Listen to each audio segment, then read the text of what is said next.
자, 오늘 말씀 나누겠습니다. 혹시 교재가 필요하면 손 들어주시면 나눠주시겠습니다. 시편 23편입니다.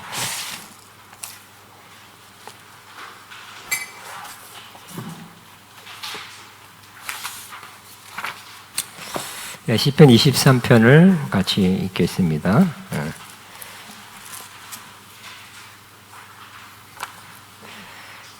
시작. 여호와는 나의 목자시니 내게 부족함이 없으리로다. 그가 나를 푸른 초장에 누이시며 쉴만한 물가로 인도하신도다. 내 영혼을 소생시키시고 자기 이름 위하여 의의 길로 인도하시는도다.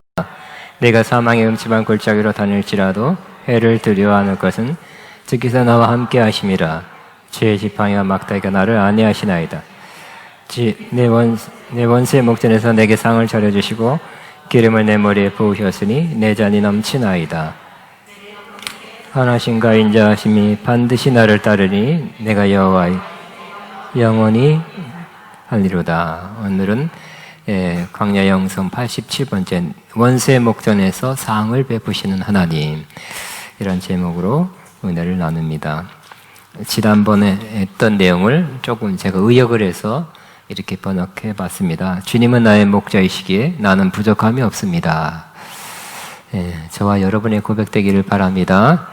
그러니까 깊은 관계를 주님과의 이런 나는 양이고 주님은 목자입니다라는 그 깊은 관계에서 나오는 고백이죠. 여러분들은 주님은 아시죠? 얼마나 아십니까? 여러분이 트럼프를 아시죠? 미국 트럼프 대통령 많이 아실 겁니다. 매일 뉴스에 나오니까, 신문 나오니까 트럼프를 많이 알죠? 근데 그것은 뉴스에서 나온 거고, 트럼프를 안다고 하지만 실질적으로는 어떤 밀접한 관계 속에 사는 건 아니죠. 관계 속 영향을 주고받는 그러한 밀접한 관계 속에 사는 건 아닙니다. 근데 우리 주님과는 주님에 대해서 아는 정보, 지식을, 그것도 조금은 필요하지만 그것보다는 어떤 밀접한 관계 속에서 살아갈 때 그 관계 겪어보니, 같이 살아보니, 이런 관계 속에 있으니 나는 주님을 조금 압니다 라고 말할 수 있어야 될 것입니다. 주님에 대해서 우리가 고백할 수 있는 건 첫 번째는 나의 주님입니다, 혹은 구원주이십니다, 혹은 창조주십니다 라는 것은 고백할 수 있어요.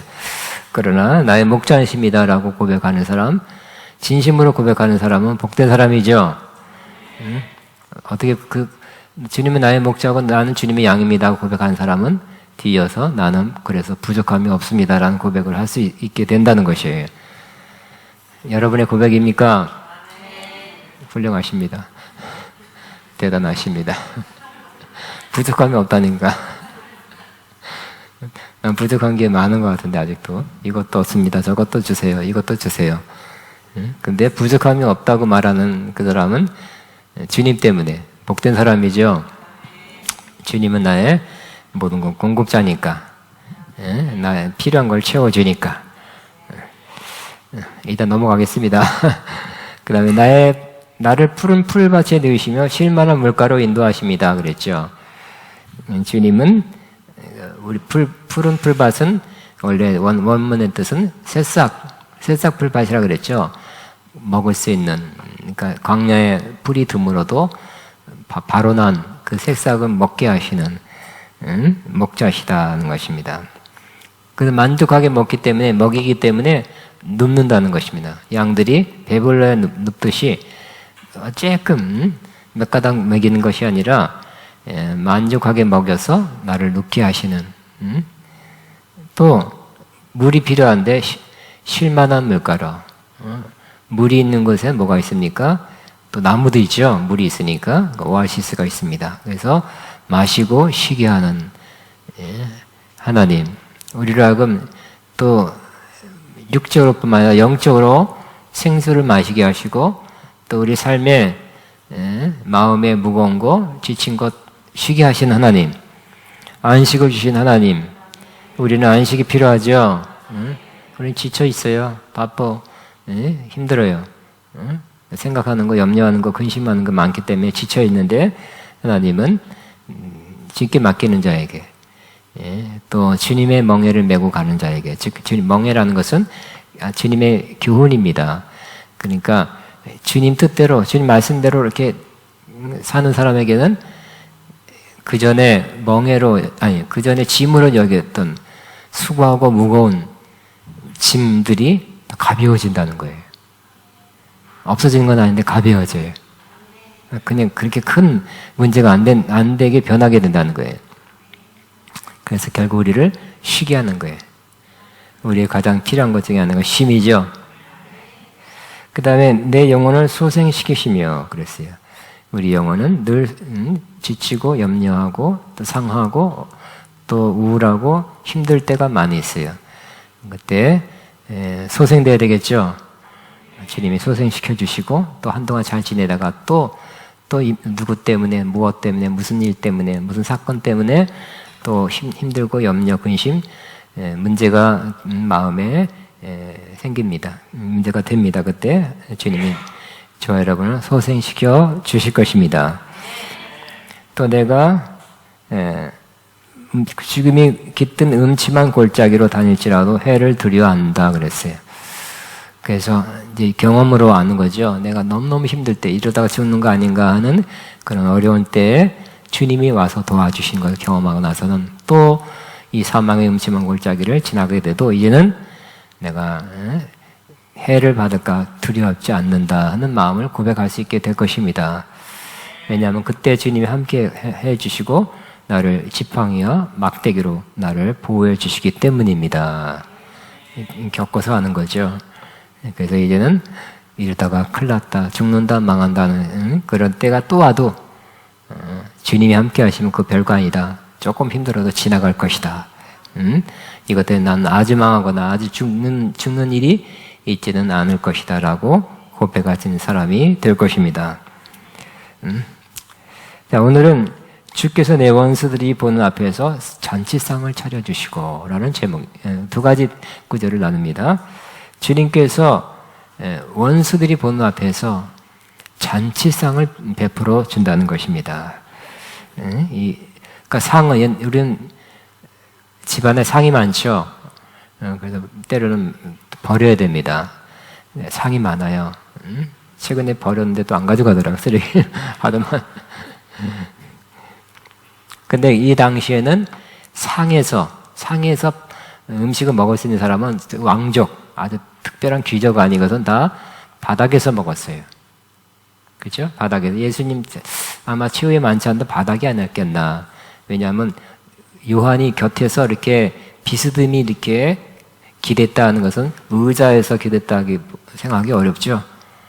그러니까 그 당시 신약 예수님 당시에서도 테이블과 의자에서 먹은 것이 아니라 바닥에서 먹었다. 그렇기 때문에 로마 사람들은 되게 이렇게 한 손으로 이렇게 비스듬히 하고 이렇게 이 손으로 짚고 먹고 삐딱하게 해서 그 자세. 이렇게 하면 인적으로 하면 소화는 잘 되더라고요. 그렇게 해서 먹었다고 생각됩니다.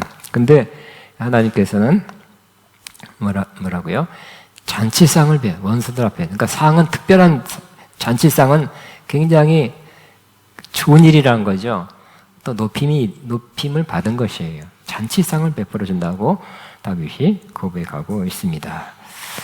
어떤 예가 성경에 어떤 예가 있냐면 저는 몇 가지 하나 둘 셋 네 가지 경우 있는데 요셉의 경우 요셉은 형제들이 시기를 받아서 애굽의 노예로 팔려갔죠. 팔려가서 조금 고생했지만 금방 노예 신분이지만 잘 됐어요. 형통했어요. 또 보디발의 아내의 그 누명을 쓰고 감옥에 들어갔지만 거기서도 하나님이 함께함으로 총관리하는 총무가 돼서 잘 됐어요. 그런데 또 때가 찼죠. 하나님이 요셉을 거기서 훈련할 걸 훈련한 후에 이리약 왕 앞에 가서 좋은 예언의 말씀을 꿈 해석을 해서 왕의 마음을 사로잡고 이리약 총리가 됐습니다. 총리가 되었을 때 잔치상을 왕이 벌려줬는데 그 잔치상에 그땐 진짜 상입니다. 거기에 누가 왔어요?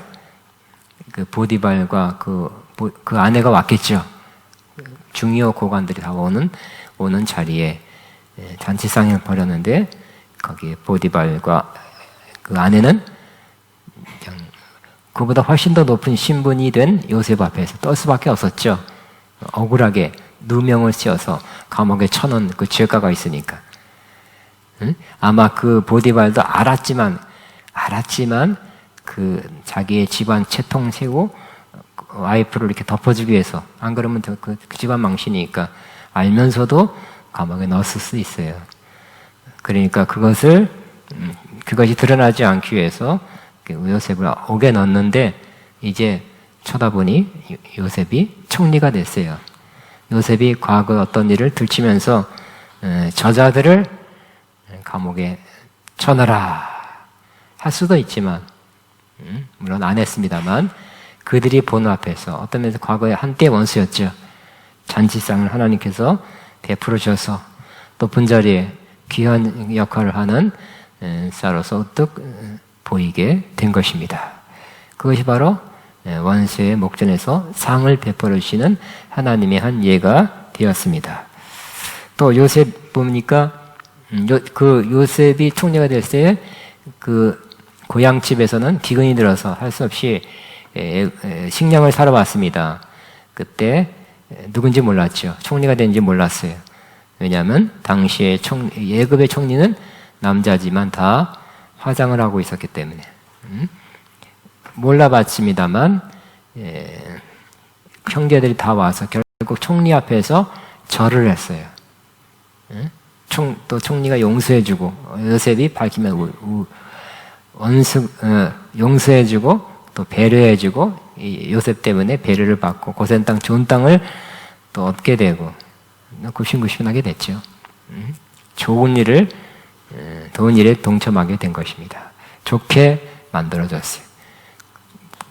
어떤 잠시 형제들이 원수 노릇했지만 그 앞에 상을 차려주신 하나님이 된 것입니다. 또 두 번째 예는 이스라엘 백성이 애굽에서 나올 때 종노릇 하다, 노예죠, 노예.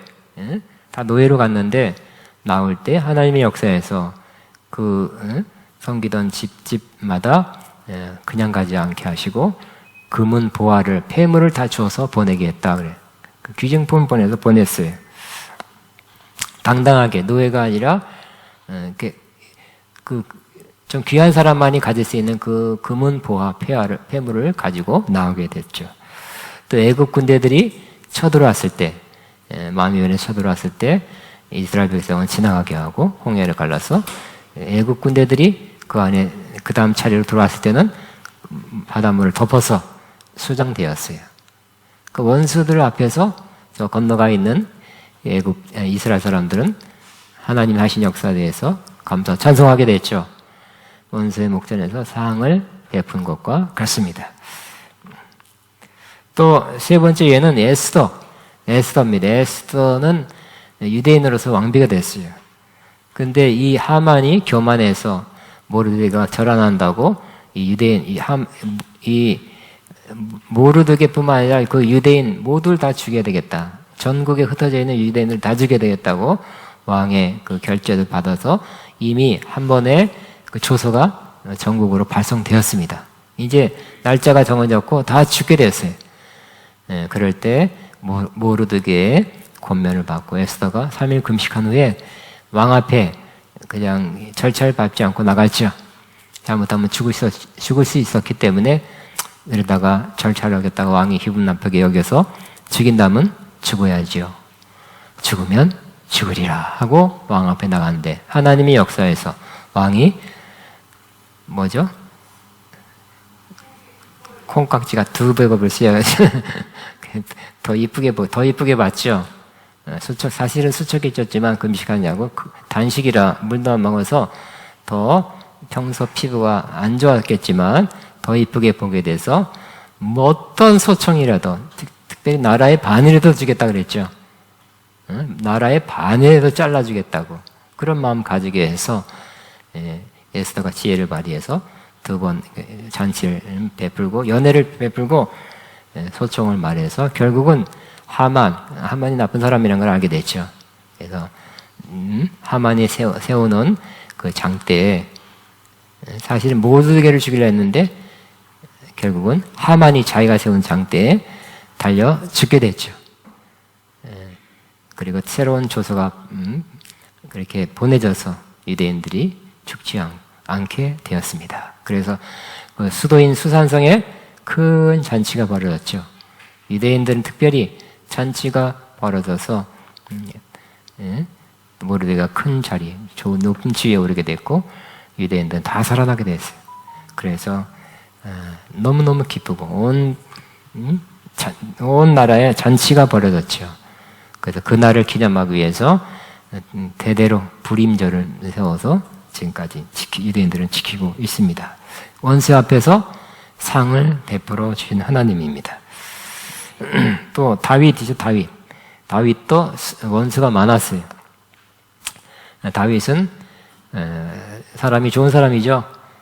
정말 착한 사람이고 또 용감한 남자고 용맹스럽고 믿음도 좋고 여러모로 다윗 같은 사람이 없는 것 같아요. 근데 또 이상하게도 원수는 또 더 많았네요. 이상하죠? 원수가 많았어요. 그 대표적인 원수 중에 한 사람이 사울입니다. 13년간이나 군대를 데리고 쫓아갔어요. 여러분 공권력을 가지고 13년간 어느 상사부장이 13년간 여러분 쫓아온 그런 사람이 있습니까? 없겠죠? 강력계 형사부장이 여러분 부하 10명과 함께 계속 여러분을 잡으려고 죽이려고 쫓아다닌다면 여러분 어떻게 될까요? 여러분 막 도망다니고 요리 숨고 저리 숨고 노숙자 생활하면서 변장하고 다닌다면 13년간 여러분 그랬다면 어떻게 될까요? 굉장하겠죠. 다윗은 그와 같았습니다. 집도 떠났었고 왕궁도 떠나고 결국 광야로 들어가서 요즘 말하는 노숙자로 13년 생활을 했네요. 그것도 편한 노숙자가 아니라 이리저리 옮겨가면서 사울이 추격해온 것을 감지하면서 도망가고 했습니다. 또 다윗은 여러 가지 적 중에 하나가 내부의 적도 있었죠. 배반하는 신하들도 있었고 그 아들 압살롬이 배반해서 모반을 했어요. 또 주변 나라들이 또 쳐들어오거나 또 주변 나라를 정리해야 거기에 그 나라에 쳐들어오지 않게 하고 샬롬 평화가 이루어지기 때문에 그래서 하나님의 성전을 지을 수 있기 때문에 많은 전쟁을 했어요. 그러니까 다윗은 이와 같이 많은 전쟁에 있었기 때문에 원수가 많았어요. 그런데 하나님의 은혜로 하나님의 도우심으로 다윗은 전쟁마다 승리하게 되었습니다. 그 원수들이 보는 앞에서 하나님이 상을 차려준 것입니다. 승리하고 나니까 뭐가 또 왔어요? 영토 확장이죠.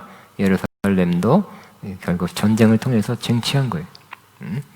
또 전리품, 수많은 보물을 취해서 나중에 솔로몬 성전을 짓는데 사용됐죠. 또 지도력, 졌을 때는 패배했을 때는 자기가 패배한 거 아니에요. 그 마을이 아말렉인가요? 쳐들어와서 마을이 불탔을 때는 그 백성들이 일어나서 다윗을 돌로 칠라 했다니까요. 그러니까 지도자는 항상 이겨야 돼. 최소한 가만히 있어야 되고요. 망했다면 그걸 누가 책임을 뒤집었어요? 지도자가 쓰겠다니까요. 백성들은 그런 기질이 있어요. 아말렉이 쳐들어와서 그 가족이 있는 마을을 불태웠는데 결국은 웅성웅성하더니 돌을 들어서 다윗을 치려고 하는 거예요. 그냥 다급히 기도하고 하나님 응답을 받고 조치를 취했죠. 결국 다 뒤집었어요.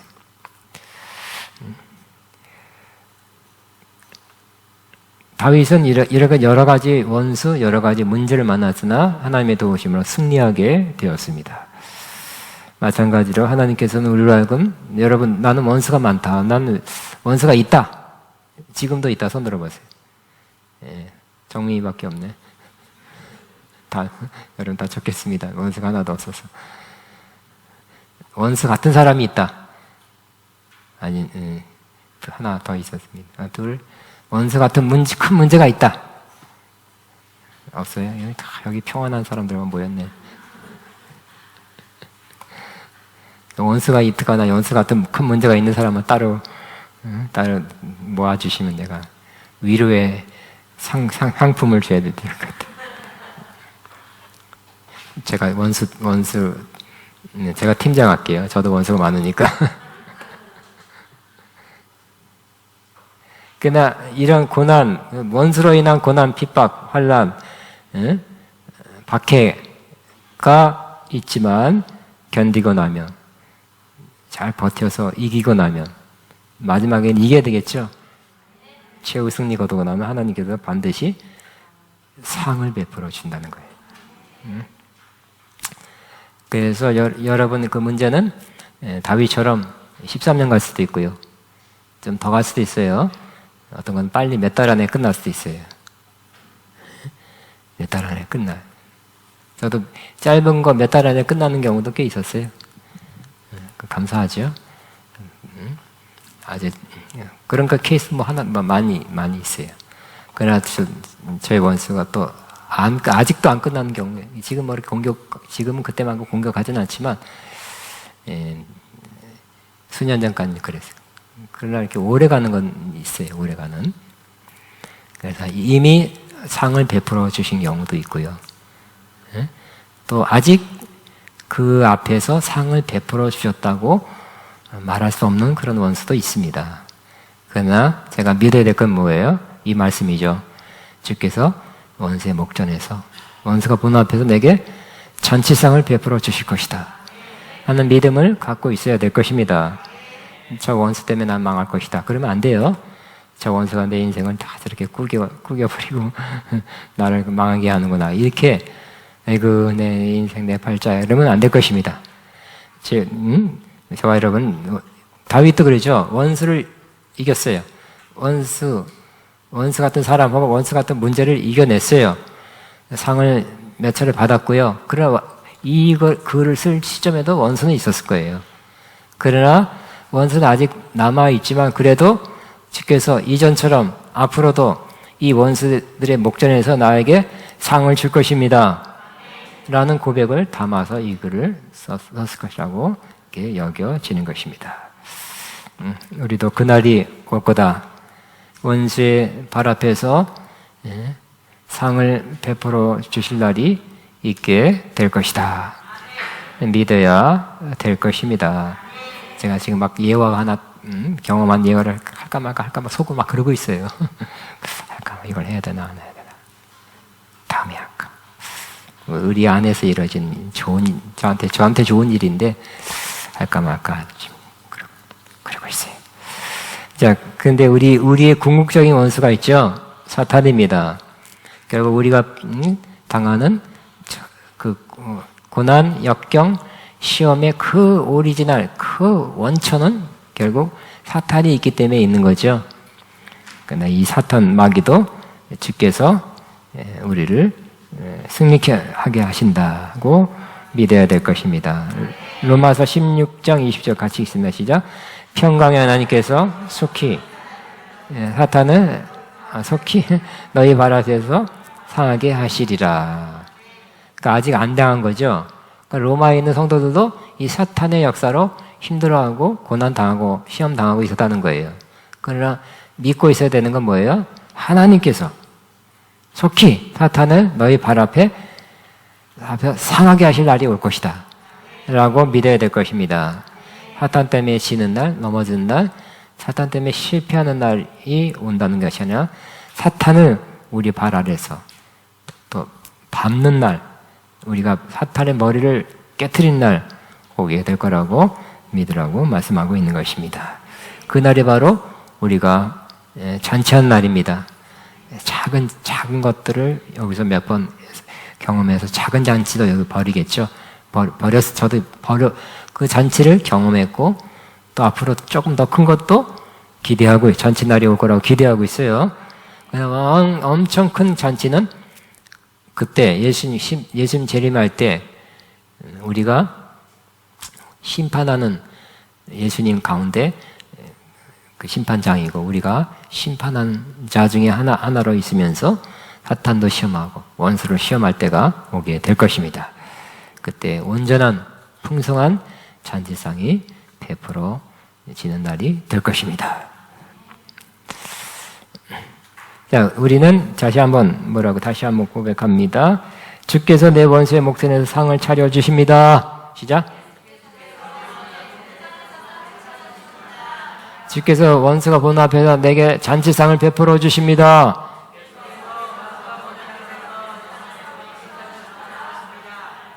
조금 더 참고, 좀 더 견디고, 조금 더 기도하고, 조금 더 지혜롭게 행하면 또 주님께서 하람대로 하면 언젠가 승리자가 받는 그 잔치상 우리 앞에 펼쳐지게 될 것입니다. 두 번째 구절은, 오늘 나눌 구절은 기름을 내 머리에 부으셨으니, 따라하면 기름을 내 머리에 부으셨으니. 저는 보니까 해석을 두 개로 나눠서 했어요. 조금 틀린 해석이라 여러분 그냥 알아두시면 매우 유익하게 될 것입니다. 첫째 해석은, 이 해석이 저는 바람직하고 더 맞다고 해요. 제가 이때까지 설교했던 그 해석은 이 해석입니다. 1번이에요. 해석 1은 바로 이 기름은 뭡니까? 원래 여기서 말하는 기름은 왕 선지자 제사장에 부었던 기름 부음, 어너인팅을 말하는 게 아니에요. 기름 하면 전부 기름 부음이라고 해석하면 안 되죠. 여기서는 내 머리에 기름을 부으셨으니 라는 말은 기름 부음이 아니라 향유. 여러분, 결국 지금도 여러분 이스라엘에서 요만한 향유를 사오면 기름에다가 향가루를 섞은 거죠. 그 때문에 향유를 말하는 거예요. 향기 나는 기름이에요.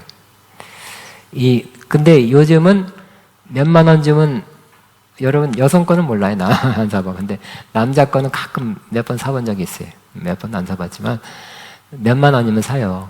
몇만 원? 비싼 거? 10만 원 사나? 워낙 안 사봐가지고 선물 받기도 하고 제가 직접 사기도 했고, 외국 나갈 때 한번 면세품점에 산 적이 있어요. 그냥 돈 주면 사요. 돈 주면 몇만 원? 또 10몇만 원? 기억도 안 나요. 그렇지만 그 당시에는 아무나 돈 주고 살 수 있는 것도 아니고, 돈 주고 그 향유를 어디서 주웠다 할지라도 내가 아무나 발라도 안 돼요. 누구만 발라요? 왕족이나 귀족들만 발랐어요. 그러니까 잔칫날에 잔치상 앞에 갈 때 우리 좋은 옷 입고 가죠? 좋은 옷 입고 가야 됩니다. 왕족, 귀족만이 잔치상을 대하는 거니까. 거기다가 그냥 가지 않고 좋은 옷 플러스 뭐예요? 머리에다가 향유를 발라서 향내를 풍기면서 갔다는 거예요. 그러니까 향유를 바른 자체가 뭐예요? 굉장히 높은 신분, 귀족, 왕족이라는 뜻이란 겁니다. 그렇게 됐다는 뜻이에요. 그죠? 우리나라에 남자가 언제 향유를 발랐어요? 몇 년 안 됐죠? 몇십 년 전에 그런 거 있는지도 몰랐을 거. 여자들 좀 발랐나? 모르지만, 여자들도 천연 발랐나? 천연 여자들 향유가 뭔가. 그렇지만 이 귀족 왕족만이 바르는 향유는 신분을 나타내요. 존귀한 신분이 됐기 때문에 바르는 거예요. 그죠? 냄새 나는 것보다 향유 나는 귀족이다 왕족이라는 사람이 지나가는데 쾌쾌한 냄새 나면 되겠어요? 귀족 왕족이 걸맞는 그 외모도, 옷도 있고 그 냄새도 좋은 내품어야 되겠죠? 그래야 그 신분을 보여주는 거기 때문에 향유를 발랐다는 것입니다. 어디다 발랐냐? 머리나 수염에 발랐다고 합니다. 그래서 다윗도 승리할 때, 그 잔치상에 갈 때 분명히 좋은 옷 입고 향유를 바르고 잔치상에 참여할 것입니다. 했을 거예요. 우리도 하나님께서 언젠가 원수의 눈앞에서 잔치상을 베풀어 주시고, 우리에게 향유를 발라주는 것은 우리로 하여금 이제 맨날 고난 때문에 어렵고 시험 때문에 비빌거리고 기어다니고 납작 엎드려지는 상태가 아니라 높여서 인정되는 자리, 칭찬받는 자리. 그 나쁜 사람, 형편없는 사람, 실패자가 아니라 훌륭하다. 응? 이게 인정받고 칭찬받는 그 자리에 하나님께서 올려주실 것이다. 라는 것을 의미하는 것입니다. 이게 더 적합한 해석인 것 같아요. 근데 최근에 제가 이걸 다시 공부하면서 또 좋은 책을 읽었는데 거기 보니까 해석 2로 해석했더라고요. 1번 해석 안 하고. 그러나 1번이 더 많은 해석이지만 2번도 아주 틀렸다고 할 수 없고요. 알아놓으면 도움이 되고 유익하다 하고 생각해서 여러분과 나눕니다. 해석 2는 뭐냐면 왜 목자가 양들에게 양이라 그랬잖아요. 그죠? 주님은 나의 목자고 나는 양이라 그랬으니까 실제적인 양과 목자 사이를 연구한 정말 그 이스라엘에 오래 살면서 연구한 사람이 쓴 바에 의하면 이 목자가 양들에게 기름 발라줄 때가 있대요. 그걸 케이스로 이렇게 지금 몇 가지 5개인가요? 4가지를 했는데 5개네요. 이런 경우 보면 목자가 양에게 기름 발라준다. 이것도 우리가 알면 조금 유익할 것 같습니다. 첫째는 양들이 요 앞전에 사망의 음침한 골짜기를 통과해 나왔다 그랬죠. 왜 목자는 사망의 음침한 골짜기를 지나갈까요? 아예 가지도 말지. 왜 간다 그랬습니까? 그 골짜기를 지나가야 저쪽 편에 풀이 있기 때문에 좋은 풀이 있어서 할 수 없이 가는 거죠. 먹여 살려야 되잖아요. 좋은 풀을 먹여 살리려면 저쪽 골짜기를 지나가서 저쪽 편으로 가야 되기 때문에 가는데 가다 보면 거기 사망의 음침한 골짜기예요. 무서워요. 음침해요. 또 햇빛이 잘 안 들기 때문에 어두워요. 이리와 늑대가 도사리고 있죠. 강도가 있죠. 때론 낙석이 올 수도 있고요. 길이 좁아서 부딪히며 갑니다. 길이 나빠요. 그렇게 되면 어떻게 된다고요? 다 빠져나왔을지라도 양들이 상처를 받는 경우가 있답니다. 상처를 받았을 때 양들은 또 그 상처를 받아서도 아무 소리 안 한대요. 아무 소리 아프단 말이다. 나 여기 아파요. 치료해 주세요. 이랬으면 양들이 그랬으면 좋겠는데 안 그런대요. 그러면 이 양들이 그게 양이겠죠. 조금만 아파도 이만큼 아파하지 않고 아파도 가만히 있는 거. 그러면 이 목자가 그걸 잘 알기 때문에 이게 양 다 빠져나온 다음에 어느 장소에서 어디 상처 있나 없나 점검을 한답니다. 근데 이렇게 눈으로 봐서 되는 것이 아니라 털이 많기 때문에 이게 털을 이렇게 뒤집으면서 거기 안에 상처가 뭐 있나를 이렇게 점검한답니다. 그래서 상처가 있으면 치료해야 되겠죠? 마데카솔. 네, 마데카솔이 없으니까 마데카솔과 비슷한 이 올리브, 그러니까 이 기름을 발라요. 마데카솔은 거의 많은 경우 기름이에요. 그다음에 상처가 있으면 기름을 발라 치료해 준다는 것입니다. 당시 치료제는 거의 뭐예요? 이 3000년 전이기 때문에 주로 기름과 포도주였죠. 선한 사마리아 비어도 응급으로 뭐예요? 포도주와 기름을 발랐죠. 그러므로 목자가 양의 상처를 치유하기 위해서는 기름을 발라줬어요. 영적으로 해석하면 주님께서 우리에게 우리의 상처를 치료해 주시는 치료자이십니다. 우리는 내면적 상처 있죠. 깊은 내면적 그런 상처를 치유받아야 되고 또 겉에 육신의 그 상처도 치유받아야 될 것입니다. 주님께서 성령의 특별히 치유의 기름 부음 부어서 치유해 주십니다. 오늘 이 시간에도 주님 치유의 기름 부음으로 부어 여러분 마음을 치유해 주시고 상한 심령 치유해 주시고 육신을 치유해 주시기 바랍니다. 또 두 번째는 목자가 기름을 발라준 그 목적인데 이 양 속에 뭐가 들어가냐면 파리가 왱왱왱 새 파리가 엉엉 들어가다가 어디다가 알을 까냐면 어디다가요? 왜요? 물기가 있어서. 물기가 있는 코 속에 물기가 있는 게 촉촉 축축한 곳에 들어가서 왱 하다가 엄청 많죠? 엄청 많으니 막 여러분 뭐 동물의 왕국 지금도 보면 버팔로 소나 사자들도 항상 그렇게 해요. 그냥 또 어쨌든 가만히 있더라고요. 그냥 체념도 하기도 하고. 수십 마리, 수백 마리가 이렇게 있어요. 조그만 것들이. 근데 그것들이 촉촉한 곳에 알을 낳아버리면 그 코 속에서 애벌레가 돼서 바깥으로 나오지 않고 더 촉촉한 곳으로 기어 들어가. 근데 그 중에 또 뇌 속으로 들어가는 것들이 있대. 애벌레가. 그럼 어떻게 될까요? 뇌가 이상해지죠. 그러면 양들이 아주 미쳐 날뛰게 되죠. 괴로운 거예요. 힘든 거예요. 그래서 지 머리를 바위에 박는다든지 막 날뛴다든지 막 뒤집었다 벗다 막 그런답니다. 죽는 양도 있답니다. 그거를 알고 그건 막아야 되겠죠. 그 18인지 무슨 8인지 어떻게 막을까요? 그 이스라엘에 있는 그 8일을 어떻게 막을까요? 막는 것 중에 하나가 기름을 바른다는 거예요. 그래서 이마에 머리에 가까운 데다가 기름을 발라주면 기름 발라주면 이 올리브유, 감람유를 또 파리들이 싫어한대요. 요즘도 그런 거 있죠. 산에 갈 때 가면 아무리 작은 갔다 와도 산에만 깊은 산에 갔다 오면 이렇게 물려오잖아요, 여러분. 먹이 물려오죠.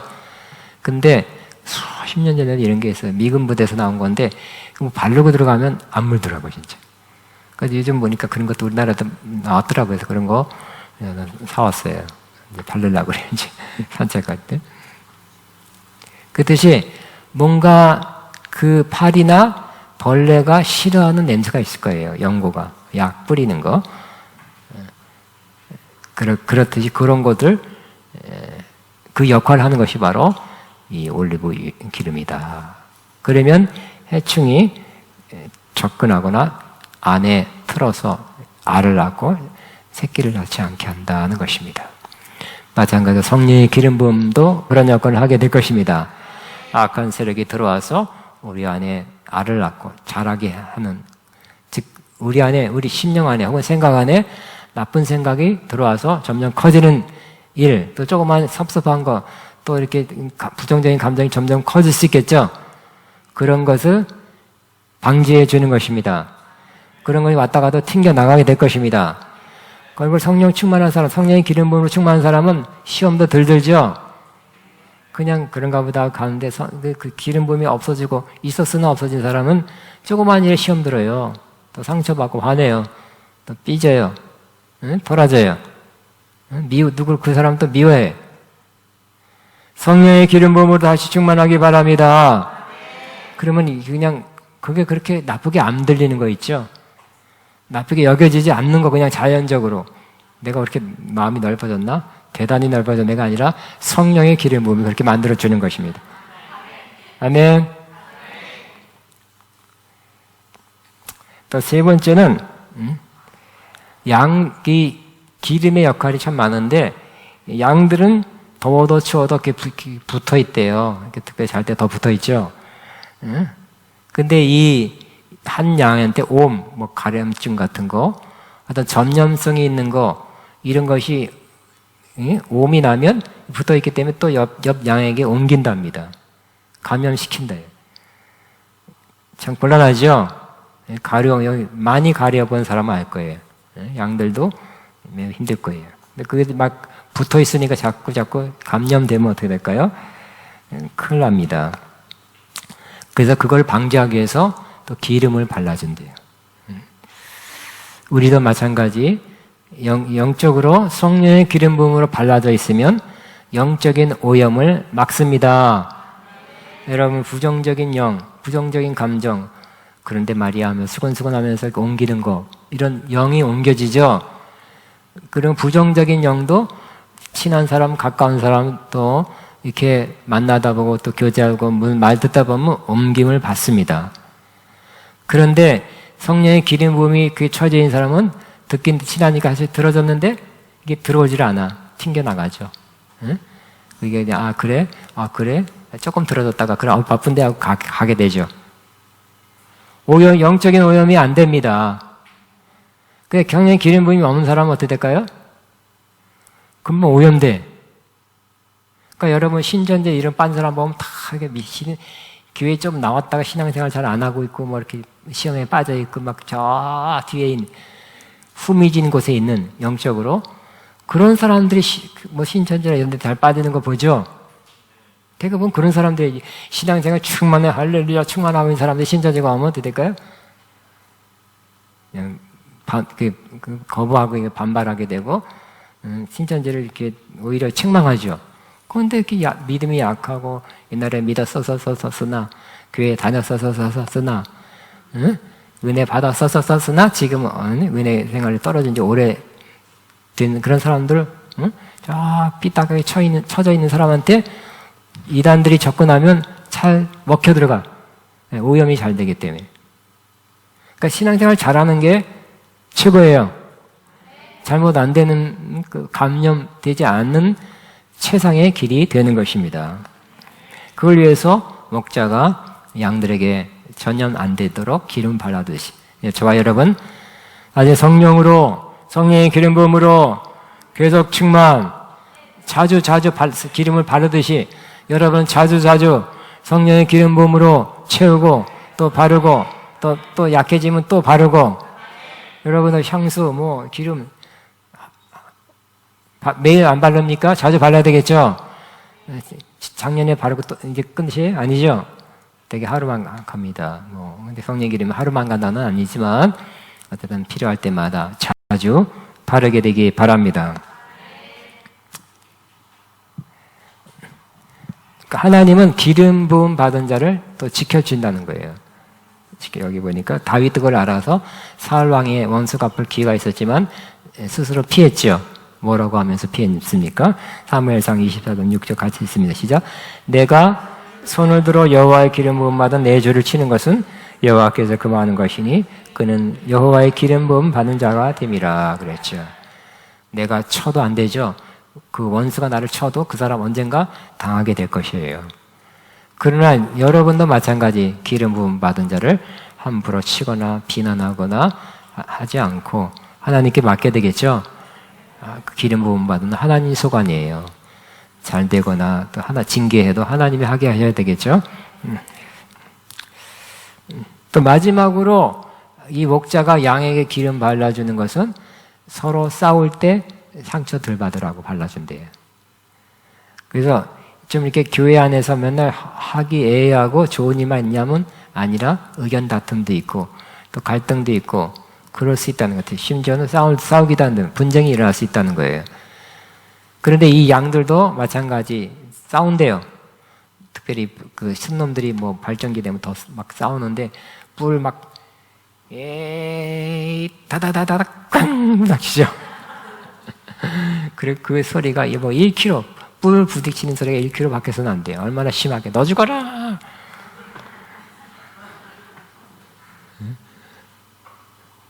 근데 목자 입장에서 볼 때는 죽여서 센 놈만 남기는 게 목자의 뜻은 아니잖아요. 그죠? 한 마리도 죽여서는 안 되죠.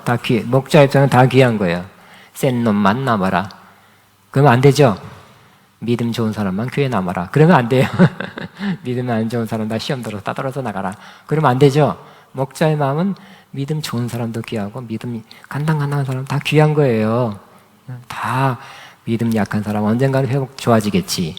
상한 갈대 같은 사람도 언제나 백향묘같이 든든하고 잘 자라겠지. 변할 거라는 기대감, 또 변하게 하는 것도 책임감이죠. 목자에. 다 귀한 거예요. 믿음 좋은 사람, 충성한 사람 당장 좋지만 약한 사람도 좋게 바라보고 있어요. 그렇지만 서로 싸워서 하나 죽고 하나 뭐 불구화되고 그러면 안 되겠죠. 그러니까 그러나 또 싸우는 건 또 이 본성이야 또. 그래서 그걸 잘 알고 이 목자는 그 부닥쳤을 때도 상처가 덜 나도록 거기다 기름을 바른대요. 머리나 뭐 중요 부분에 기름 바르면 쾅 부닥쳐도 미끌거리면 될까요? 꽝이 아니라 미끌.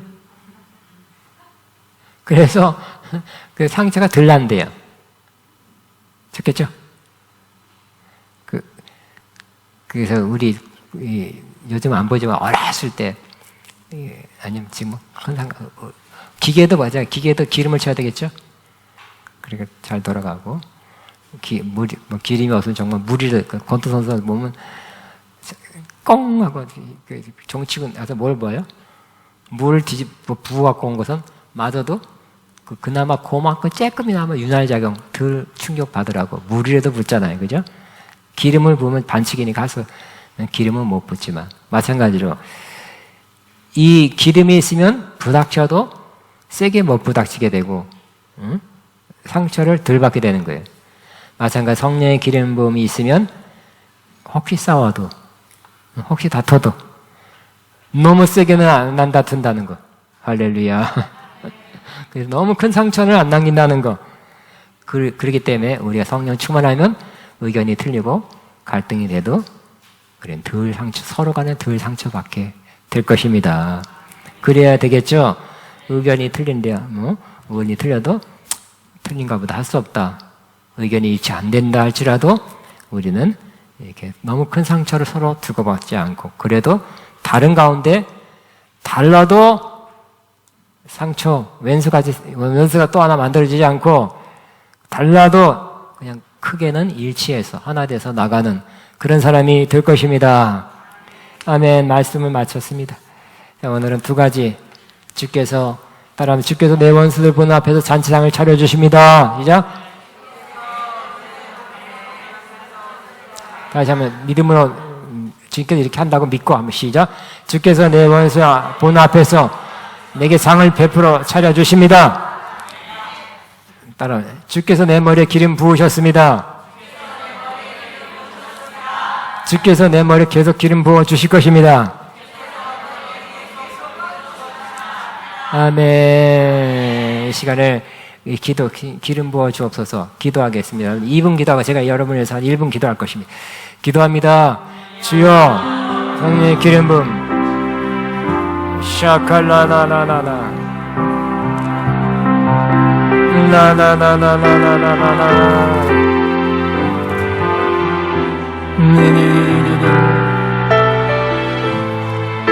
나나나나나나나나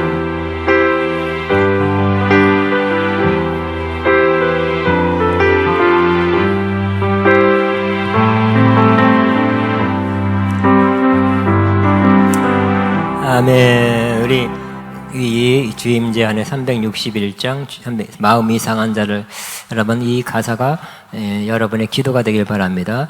이 시간 성령의 기름 부으셔서 하는 기도가 되길 바라고요. 기도 끝난 다음에 제가 기도하겠습니다. 기름은 치유제라 그랬죠. 양들의 상처를 치유하듯이 치유려 내 마음의 상처를 치유하시고 또 성령의 기름 부음으로 주님 본다는 것.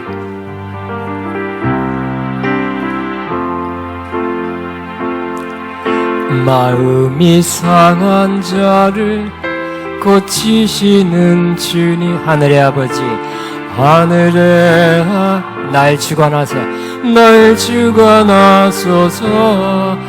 주의 길로 인도하사 자유케 세일을 행하사 죄를 부은케 하소서 의에 시리고 목이 마르니 성령의 기름 부으소서 의에 시리고 목이 마르니 내 잔을 채워주소서 성령으로 채우사 주보게 하소서 주의 임재 속에 은혜 알게 하소서 주 뜻대로 살아가리 세상 끝날까지 나를 빚으시고 새나 열어주소서 의에 시리고 목이 마르니 성령의 기름 부으소서. 의여 줄이고 목이 마르니 내 잔에 기도하는 마음으로 의여 줄이소. 의여 줄이고 목이 마르니 성령의 기름 부으소서. 의여 줄이고 목이 마르니 내 잔을 우리 한 번만 기도하는 마음. 의여 줄이고 목이 마르니 성령의 기름 부으소서. 의여 줄이고 목이 마르니 내 잔을 채워주소서.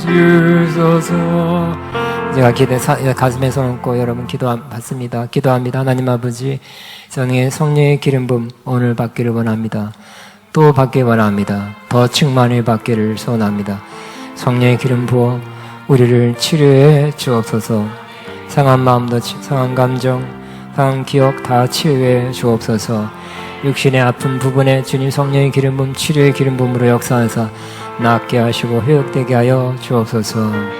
또 성령의 기름 부음으로 악한 것들이 또 들어오지 않도록, 생각에 마음에 들어오지 않도록 성령의 기름 부음 항상 부어 주옵소서.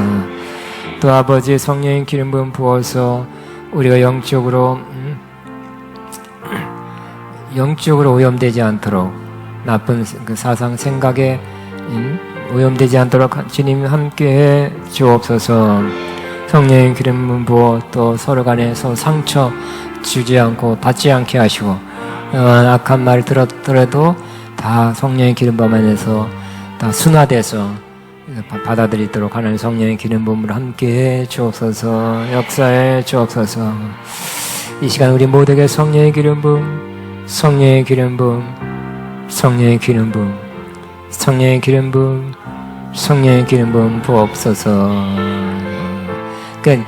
눈 감고 눈 뜨고 들어도 되고, 한 가지 여기 빼먹었네요. 네 개는 하나가 더 있나 보니까 빼먹었어요. 목자가 양다리에 기름을 바르는 것은 풀 뜯다가 뱀이 무는 것을 방지한답니다. 또 뱀 구멍을 발견하면 거기다 기름을 좀 붓대. 그럼 오다가 밑에서 올라가다가 미끄러워서 못 나온대. 우리가 성령의 기름 부음이 있으면 뱀이 지나가다 여기 지나가고 있죠. 여러분 못 물게 될 것입니다. 여기 냄새가 안 좋다, 딴 데 가자 하고 딴 데로 가게 될 거예요. 항상 성령의 기름이 우리를 지켜 보호해 주는 것입니다. 아버지, 성령의 기름으로 다시 충만, 항상 성령의 기름은 부어 우리를 치유하고 또 지켜 보호해 주옵소서. 여기 있든지 나가든지 집에 있든지 어디 가든지 성령의 기름은 떠나지 않게 주옵소서. 예수님 이름으로 기도합니다. 아멘. 마쳤습니다. 할렐루야. 축복합니다.